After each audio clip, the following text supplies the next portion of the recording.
Hey, everybody. Welcome to another episode of the Millennials in Print podcast, episode 14, first episode of 2022. I'm Alex Krupski, once again, joined by my co-host, Jake Hoffman. Like I said, we're here for episode 14, first podcast of 2022. We thought it'd be a good idea to kind of recap the past year. As you can see, we don't have a guest this time around. We're just doing kind of I think you would call it a solo cast, even though it's both of us, duo cast, whatever you want to do. But we wanted to recap 2021, everything that kind of went on in the print and paper industry last year. Just a absolutely insane year that it was. Looking ahead to 2022 is another topic we wanted to cover. And then a little bit more about Millennials in Print, what we're trying to do and what we're trying to do and accomplish in 2022. So where in the hell do we start with 2021? Obviously crazy. Insane for everybody, for not everyone. Just printers. Yeah, for everyone, and we're seeing it across industries, right? So we've got the e-commerce, it's everyone. Everyone's kind of dealing with the same type of challenges, I would say. I think there's some driving factors as to why 2021 was kind of as crazy as it was, and I think a lot of it comes down to one, I think coming out of COVID, there was sort of like, what's going to happen? Mm-hmm. And I don't think anyone really predicted the demand to come back as strong as it did, which means it's putting, from a brand perspective, think about it. Okay, there's this consumer demand that is just sort of unquenchable right now. And so from their perspective, they're allocating significant marketing dollars to capitalize, to develop new customers and grow their sales, right? Right. So you kind of look at that, and so that I think is a major driver of when you look at printing and all the increases that we're seeing in people, adding more drops. Really, the only thing that I think is kind of curtailing that even a little bit is that they are having challenges getting product, right? Right. So there's sort of this consumer demand that's going through the roof, but yet there's this supply issue that's kind of going the opposite way. So we obviously experience that on the paper side, right? Right. And a big reason for that is because we're seeing a lot of the paper producers, the mills are shifting away from graphic grade papers into more of the packaging, right? To support that. Of course. Support that standpoint. So I think those were kind of two main elements. So demand, supply. The other one that I would say that I think is going to continue, if not become more of a challenge for customers into 2022, is just what's happening in the social media landscape, right? So historically, if you looked at the majority of the e-tail customers or direct-to-consumer customers that we work with, they primarily use social media as their driver of new business, and that was kind of their primary marketing channel, right? They started there and then worked their way into print. But what's happening is because of things like regulation that are obviously regulation's gonna go behind basically as innovation happens on a technology side. So all of a sudden regulation's starting to catch up and say, well, wait a second, you can't do this and you can't do that. So what we're seeing too is those rising costs combined with the ability, or they're taking away basically brands' abilities to target people effectively. So what we're seeing is social media becoming kind of less and less effective. We're starting to see all the data that's coming out saying screen time, privacy. So all these elements are starting to kind of, I think, limit people's ability to kind of do what they're typically used to on social media. So they're looking at other avenues, other channels, right? Right. And sort of one of the, I'll call it kind of blessing in disguise about print, we've been around so long, we've already gone through all of the regulation and what you can and can't do and all those elements, how to prospect effectively. So, one of the narratives that I'm hearing a lot of from customers that are expanding their direct mail program or are almost turning to direct mail as the more of their driver than the social channels is because they can get a predictable rate of return, which means from a budgeting standpoint, if they say I have $100,000 and I'm going to dump it into print, I have a pretty good inkling of what I'm going to get back. Whereas if I throw it into social media, like it could be a crapshoot. It could be a huge bet and it could really pay off, or I could hit, half the audience that I want for double the price kind of thing. So. Right.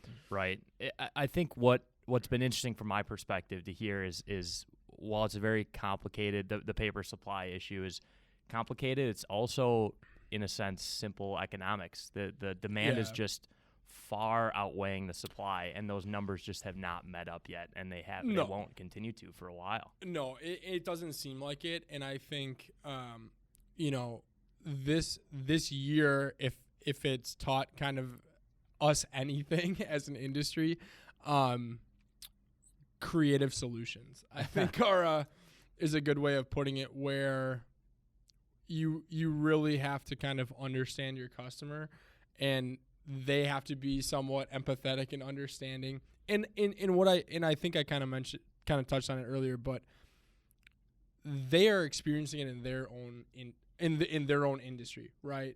So there's sort of this kind of shared understanding of what you're both going through.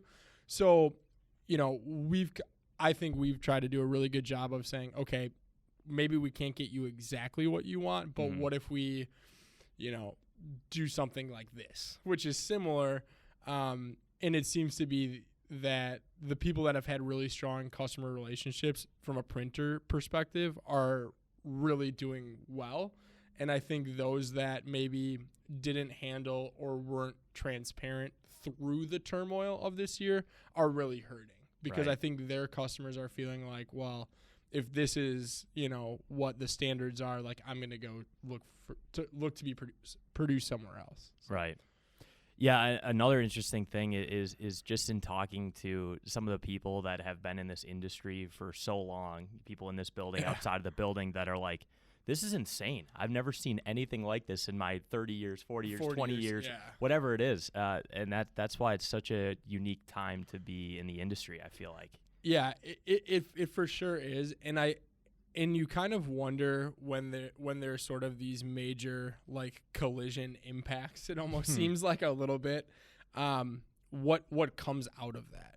Right. And so I think that will be really interesting to see. So, okay, right now we're sort of, everyone's trying these new things and new ideas, and it'll be interesting to see in like 3 to 5 years the lessons sort of learned during this kind of crazy time, and how that then impacts people going forward. Right. Like, are we going to start to see a shift where people are going to lay out a year's worth of events and jobs and things like that? There's all these different things that it'll be really, really interesting to see, down the road, kind of what kind of the standard operating procedures are going forward.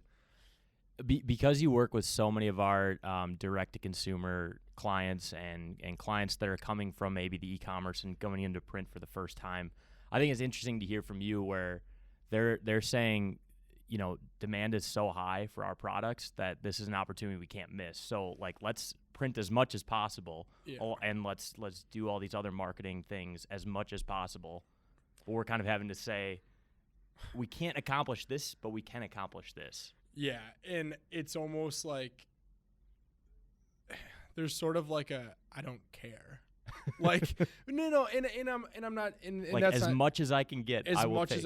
As much as I can get, I will take. And it's almost like it's interesting because you start to look at sort of the inputs of print, right? So like ink going up, paper going up, postage going up. So all the costs, right, associated with running a campaign are going up.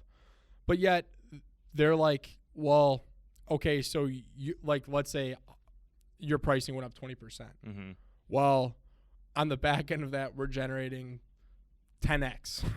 So it's like they really don't, it gets to a point where people are seeing so much success from it that pricing at some point, it's I don't want to say it's irrelevant, because obviously there's a grain of salt, but it's almost like the conversations I have, it's more about like just do it, like full blast, and yeah, it's an interesting time. I also feel like, to your point, they understand that those prices are going to go up because they feel it in their own business. The cost of their products going up, the cost of distribution and warehousing going up. Inflation's up. Everything's going up. Yeah, everybody kind of understands that. So another kind of I'll say the word interesting again, I think for the third or fourth time, because it's just pretty fascinating. But postage is one that we seem to always talk about in print, and knowing that that's going to go up now about twice a year. But this past year in 2021, it seemed like nobody cared at all, because it just wasn't the driving factor for most people. No, and I mean, not that it didn't matter, you know what I'm saying? Yeah, not that it didn't matter. I mean, obviously, the thing that's interesting about postage is it's kind of, I think what's challenging in you know, if you're in perhaps a non-governmental agency, right? Mm-hmm. Let's say you want to increase prices from whatever, $10 to $20. Typically, in like business, right? You're gonna give someone more to charge someone more for that. Okay. Meaning, like, if I'm gonna increase my prices, you might now get like a higher quality product, or there's some other element that you're adding from a value standpoint that justifies your increase in price. Right. Right. I think what's tough from a postage standpoint is you're just seeing a continually rising in cost, but it's not like the performance of the post office is getting inherently better or more targeted, or it goes through faster, or the scanning is more. So that's where I think you could probably argue it's getting slightly worse in a sense. Yeah, and I mean, you know, this year too, like we in again, like I think the post office does a lot of things really well, but like one of the real challenges from a printer perspective, and I think it's tough for clients to understand at times, is to say, okay, when we lay out a timeline, we're saying, okay, we're going to get your mail into the mail stream by X date, and then that is going to get you theoretically in the window that you want. Well, we're not the ones that are delivering the mail, so to speak, right? Right. So there's sort of this like chain of custody where, okay, once we get it to the post office, we're really not involved from a, you know, like we can provide you tracking and things like that. But yeah, definitely I would say this year the timelines on when things were getting in home versus when things were expected to get home versus when they actually got in home. Yeah, that's a tough equation. and it's tough too, because even like depending on where your mail is going, like there's so many factors to it. Yeah. So we're kind of like, okay, maybe pad it by a couple days. Well, then the person's in home early. Well, that does, you know, so whether you're in home early or late, you know, I would think most people would probably prefer to be in home early than late. Yep. So we've always kind of taken the approach to like, let's pad it a little bit so that in case there are delays, which are kind of expected, especially during the holiday time, you know.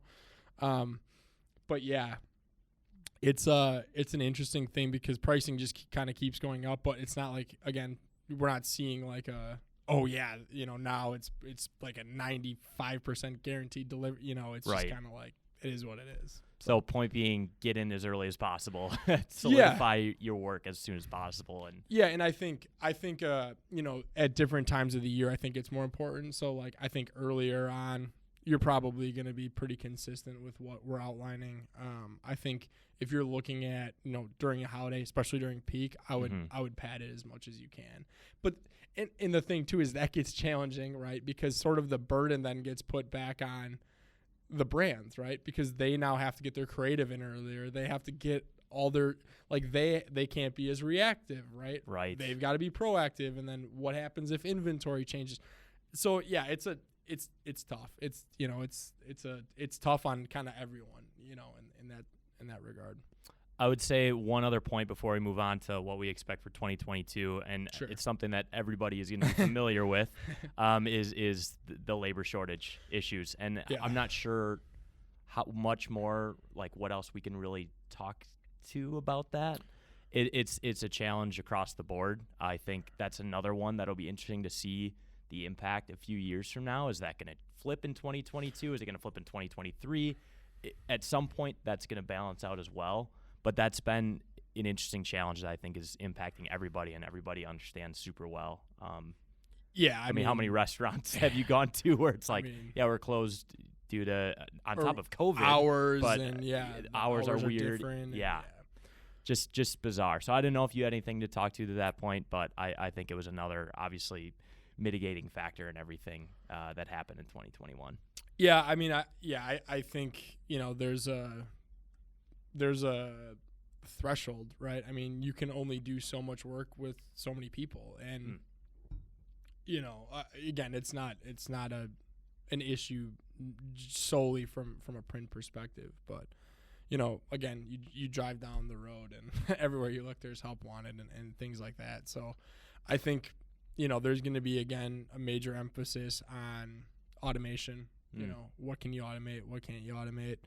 And I also think that there's going to be, at some point, I just have to believe that there's going to be kind of a renewed emphasis when it comes to trade.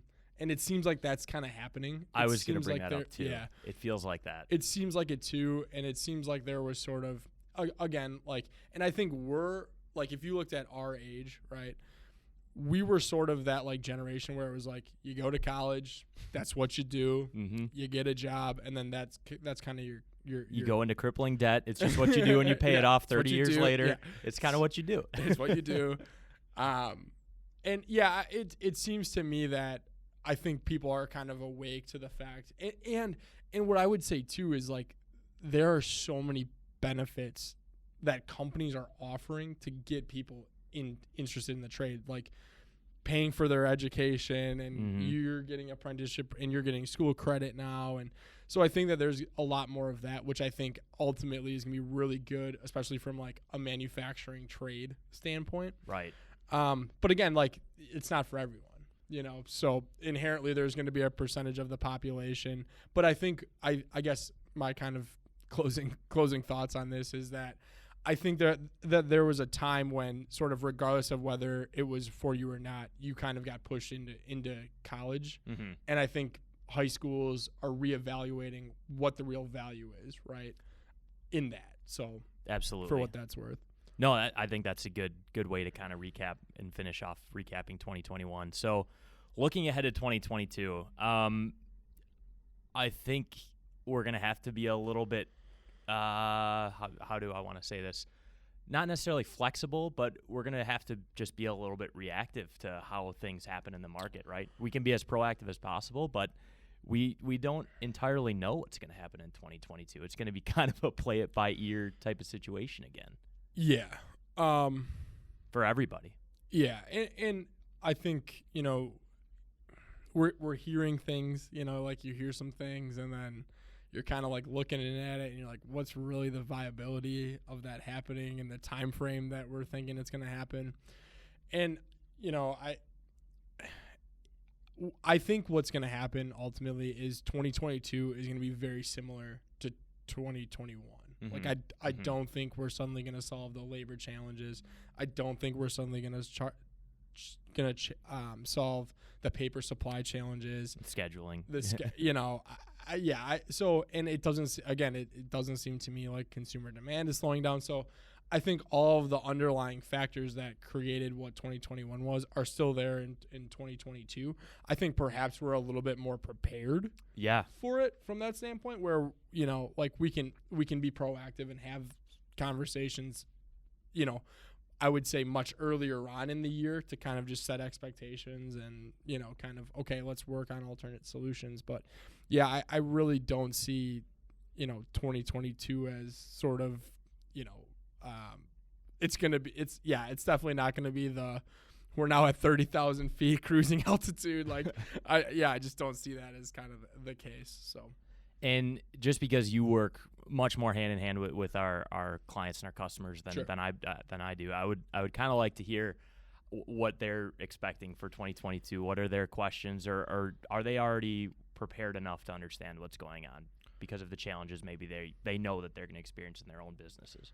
Yeah, I think the hardest thing is managing the growth, right? Sure. Because,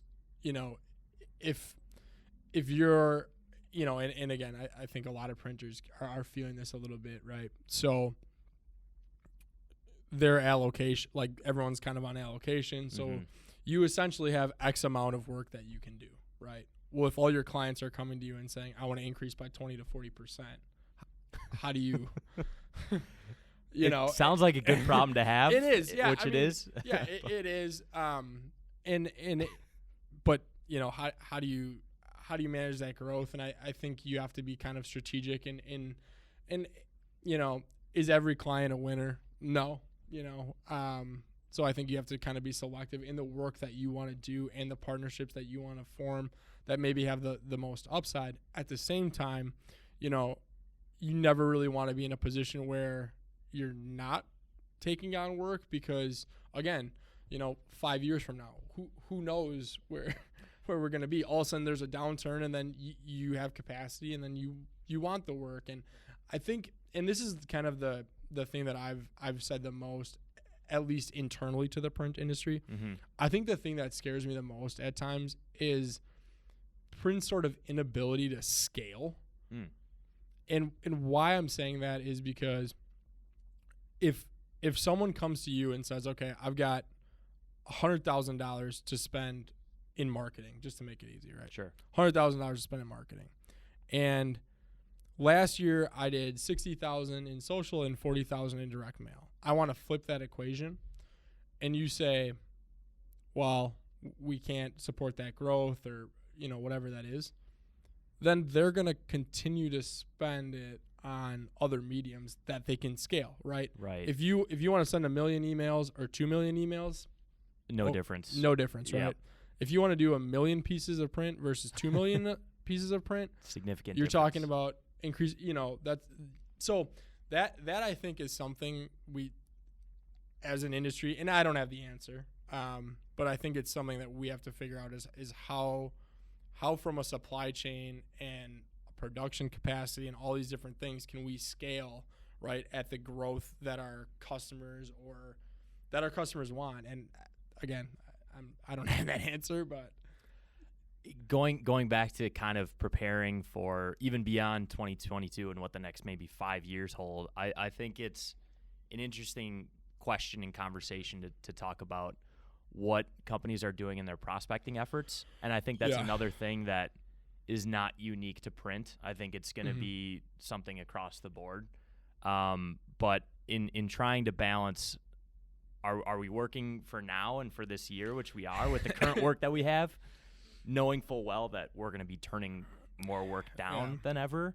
That's obviously a big printer's challenge, and I think, again, across the board. But what amount of work do you spend on prospecting for the future? I mean, I think that's going to be an interesting question. Yeah, and it's almost like what – and and there's a loyalty component too, So, yeah, it's a tough question. I'm not sure I have the answer. I think ultimately you always want to be prospecting. You always want to be, because there's going to be an attrition of your existing customers. And even the thing too is, like, you never know, all of a sudden you could get a huge cancellation, right? And then all of a sudden you need to fill that gap. And right. So I think just kind of continually having prospecting efforts going. And again, that's not to say that, like, be selective, right? Like, you're not going to go out there and say, okay, this giant account, like, let's try to, reel you on board. But maybe if there's some kind of, up and coming type brands that you see a lot of potential in, okay, maybe can we start small with you guys? So I think there's ways to still kind of do it effectively. I just think it's probably not the primary focus of printers right now is to get out there and, get a bunch of, out there cold calling. There's too much going on. There's too much going on. Sprinting up and down the halls. I guess, unless you had anything else to say about 2022, I think the last thing that I would say is I thought that, I believe it was episode 7 when we had Tim Eliason and Andrew Wilder on from Lindenmeyer. I thought they did a really good job of, I think that was midsummer last year we asked them about it. And they had an interesting question when we asked, or an interesting answer when we asked about a light at the end of the tunnel, and they kind of said, we'll see, but we're expecting something to change towards the end of 2022. And So that'll be something to pay attention to, and we'll link episode 7 in the YouTube video. The last kind of topic, I guess, for this episode is we wanted to talk about our show, talk about us and Millennials in Print. So self-absorbed. I know. We're so selfish. Forget about the industry. Let's talk about us. One thing that we've been thinking about is the name of the show, in particular, Millennials in Print. And we heard some feedback. I think, what we tried to do with the name was to kind of carve out our niche in the print industry. We are 2 millennials. Mm-hmm. We are both in print. We're new to the industry, relatively new-ish. Yeah, you have 5-6 years, and I'm at like 2 or 3. But what we wanted to do is carve out our niche and bring on guests that we could talk to that have the experience, understanding that we're going to try and add in our perspective, but also really learn from the guests that we have on the show. And so I think that that's something that maybe we need to reiterate more with the show. For sure. So I think kind of the challenge is when people hear, it's the Millennials in Print podcast, that it's only geared towards millennials. Which is like not true Not at all. We've had maybe 2 out of 14 or 13, whatever. No, so I think that, and it's, to me, this podcast more than anything is just, it's hopefully presenting print in a new light. And, talking about complicated topics. And I think there's always sort of like, it's very interesting that, and again, this is one person's experience, and I, you can kind of chime in too, but my experience when I got into the industry was like everyone was very genuine. Like it seemed like it was just kind of like this, like cool. Like, everyone was kind of like, had each other's back, and everyone talks so highly of the industry, and really like there was just this genuine kind of like awesome, like togetherness kind of thing happening. And it seems like whenever I kind of look at like print mediums, it seems very like not genuine. It's like very corporate, very stodgy, can't really push boundaries, and to me it's like it's print's almost doing itself a disservice, because I think from a PR standpoint, if people were just willing to share their sort of print experiences and the careers and the opportunities that they got and all the different elements that I think make print really wonderful, I think you would start to get the next generation of people psyched and just pumped about print. And so I think for us, like, it's the Millennials in Print podcast, because it's kind of it's us, it's our perceptions, right? It's our questions that are coming from a millennial perspective, but it's hopefully a perspective that can encompass the whole industry. Yeah. So whether you're 80 years old or 15, like we'd love to talk to you. So I'm hoping that people feel like this is inclusive, and it's not just, you have to be a millennial to be on it. Exactly, because it's not true at all, and it's not ever something that we wanted to do with it, because that's inherently exclusive, and we want this to be as inclusive as possible. Yeah. And I think that what we're trying to do there is accomplishing some of that. So we're going to keep pushing that. We're going to keep kind of going that direction. It's cross-generational. We talk about all the time, is like one of the words that Jake and I talk about behind closed doors, in private, totally. But is that we just want it to be, we want to learn, and we also, just want to have great guests on. And one thing I would say too is like, if there are people out there that like have an opinion or want to be on the show or want to have a conversation, I would love to have people reach out and just say, hey, like, would love to be on your show. Again, like, we only know so many people. So at a certain point, you're going to have to start seeing guests come on again, and, whether that's good or bad. But, no, I would just kind of open it up too. So if people are, excited or love the show, like, reach out to us. We'd love to have you on. And, yeah, here's to 2022. I think that's a great way to put it. But, yeah, like Jake said, we're excited about the upcoming year. We are planning to do a lot more podcasts too, and other content with the Millennials in Print and just with Arandell in general. So we're excited about this year. I think that pretty much wraps it up.